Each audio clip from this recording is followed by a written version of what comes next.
देखिए मियां भाई की एक बड़ी बुरी आदत है और वो ये कि जहां भी खाली पड़ी सरकारी जमीन देखते हैं टोपी रख देते हैं। देखते देखते वहां मस्जिद, मजार, ईदगाह या मदरसा खड़ा हो जाता है। सरकारी जमीनों पर कब्जे वाली ये चाल पहले चल जाती थी, लेकिन जब से योगी आए हैं ऐसा हर कब्जा खतरे में। बाबा ने अपना बुलडोजर खुला छोड़ दिया है जिसने तांडव मचा रखा है और आलम यह है कि भाईजान दुआ मांगते फिर रहे हैं कि बुलडोजर से किसी तरह जान छूटे, लेकिन दुआ कबूल नहीं हो रही, जिसकी गवाही ये आंकड़े दे रहे हैं। देखिए 2025 से अब तक 9 जिलों में ताबड़तोड़ बुलडोजर एक्शन हुआ है। इनमें श्रावस्ती, बहराइच, सिद्धार्थनगर शामिल हैं। महाराजगंज, पीलीभीत और बलरामपुर में भी एक्शन हुआ है। लखीमपुर खीरी, देवरिया और संभल में भी बुलडोजर गरजा है। इन जिलों में बाबा के बुलडोजर ने 225 अवैध, ध्यान रखिएगा, अवैध मदरसों को ध्वस्त किया। अवैध रूप से बनी 32 मस्जिदों को भी जमींदोज किया। बुलडोजर ने 27 अवैध मजारों को भी मिट्टी में मिला दिया है, जबकि अवैध रूप से बनी 6 ईदगाह भी समतल की गई हैं। कट्टरपंथियों की मुसीबत यह है कि जब बुलडोजर रुकने का नाम नहीं ले रहा, देवरिया और संभल में बुलडोजर कहर बरपा रहा है, यानी भाईजान की दुआ कबूल नहीं हो रही है।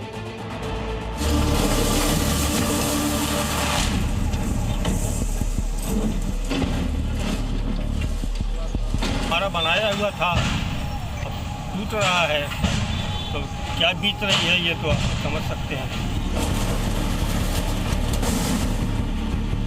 जमीनों पर कोई डकैती नहीं डाल सकता।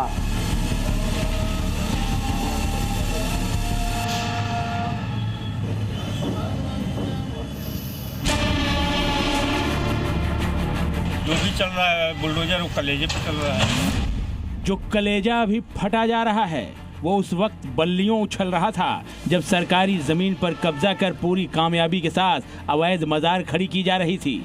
अब बाबा का बुलडोजर वही सरकारी जमीन वापस ले रहा है तो दर्द हो रहा है। इस दर्द से खुद को बचाने के लिए मियां भाई अब नई टूल किट ले आए हैं। बुलडोजर एक्शन के बीच नमाज पढ़ते हुए दुआ मांग रहे हैं कि किसी तरह ये बुलडोजर एक्शन रुक जाए, अवैध मजार टूटने से बच जाए। तस्वीरें देखिए, उसी मजार में नमाज पढ़ी जा रही है जहां बुलडोजर गरज रहा है। बुलडोजर एक्शन की गड़गड़ाहट के बीच भी नमाज जारी है।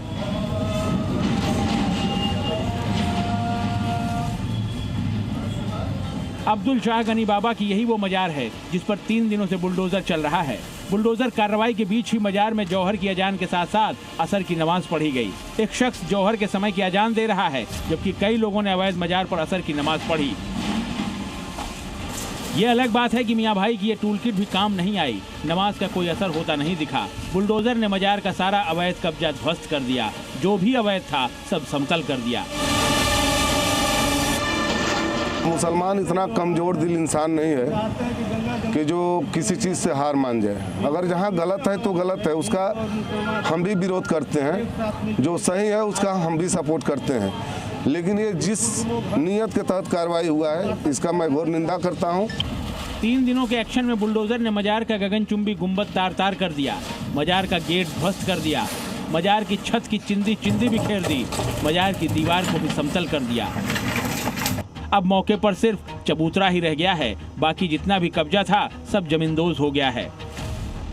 क्या कहें, प्रशासन से भी कहना चाहता हूँ कि हमारा बाबा का टूटना नहीं चाहिए, बस बच जाना चाहिए। विद्रोह मचाने वाले को देखना चाहिए कि हाँ ये सर्वधर्म मानने वाले ये बाबा को मानते हैं। आज आपस में भाईचारा मिटाने के लिए ये सारा काम किया जा रहा है, ये अच्छा काम नहीं है। भाईजान बुलडोजर एक्शन से बचाने की दुआ मांग रहे हैं, लेकिन वो असर नहीं कर रही है। बुलडोजर तो रुक नहीं रहा, उस पर अब कानूनी कार्रवाई की तलवार भी लटक गई है। मजार कमेटी से जुड़े लोगों के खिलाफ मुकदमा दर्ज कर पाई वसूलने की मांग हो रही है। जो भी लोग इस अवैध मजार के पीछे रहे, जिन्होंने सरकारी भूमि कब्जा करके ये मजार खड़ा की थी, उनके विरुद्ध मुकदमा दर्ज किया जाए और उनसे, क्योंकि ये जमीन देवरिया के लोगों की है, इस जमीन पर देवरिया के लोगों का अधिकार है, तो जितने वर्षों तक कब्जा रहा है उसकी एक एक पाई इन लोगों से वसूल की जाए। कब्जा गैंग को बुलडोजर का खौफ देवरिया ही नहीं बल्कि संभल में भी डरा रहा है। वहां सरकारी जमीन पर कब्जा कर बनाई गई दादा मियां की दरगाह को बुलडोजर एक्शन का नोटिस मिल चुका है। इस अवैध दरगाह पर बुलडोजर एक्शन का काउंटडाउन शुरू हो गया है। अब बुलडोजर एक्शन से बचाने के लिए नमाज और दुआ का सहारा लिया जा रहा है। दादा मियाँ की दरगाह पर हुए सूफी हजरत मौलाना अख्तर के सालाना उर्स में बुलडोजर मुसीबत से बचाने के लिए दुआ मांगी गई। अब हर इंसान की जहाँ जिस जगह आस्था होती है उसके लिए दुआ तो करता है। मैं समझता हूँ कि अब उसको लोगों की आस्था के साथ खिलवाड़ लेंगे, अब नहीं होना चाहिए। अब भाईजान नमाज पढ़ें या फिर दुआ मांगें, बुलडोजर तो मिशन पर निकल चुका है, तेजी से अपने काम को निपटा रहा है। वो रुकता भी नहीं दिख रहा है, क्योंकि जो अवैध है उसे तो टूटना ही होगा। ये सीएम योगी का वचन है और उनका वचन ही शासन है। ब्यूरो रिपोर्ट, जी मीडिया।